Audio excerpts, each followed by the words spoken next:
اعوذ باللہ من الشیطان الرجیم، بسم اللہ الرحمن الرحیم، الحمدللہ رب العالمین۔ حج سیریز میں وہ انسان جو حج تمتع کر رہا ہے اسے کچھ کام انجام دینے ہیں۔ احرام باندھنا ہے حج تمتع کا، اور اس کے بعد اسے عرفات کے میدان میں وقوف کرنا ہے۔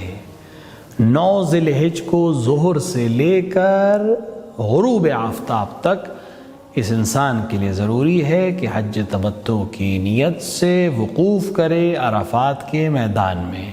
اس کے بعد اس شخص کے لیے ضروری ہے کہ یہ مشعر الحرام جائے، جسے مزدلفہ بھی کہتے ہیں، اور وہاں وقوف کرے یا بیضوطہ کرے، یعنی رات میں وہاں رکے۔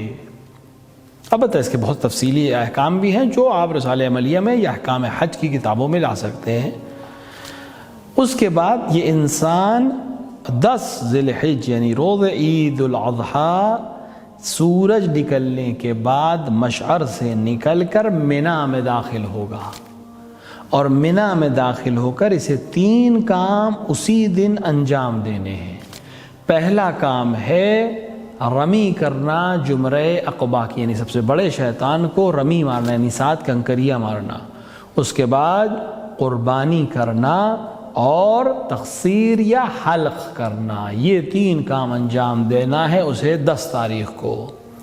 اس کے بعد اس شخص کے لیے جو کام رہ جاتے ہیں حج میں، وہ ہے خانہ کعبہ کا طواف کرنا حج کی نیت سے، سعی کرنا صفا و مروہ کے درمیان، اور پھر سے خانہ کعبہ کا طواف کرنا طواف النساء کی نیت سے، 2 رکعت نماز طواف النساء بھی پڑھنا۔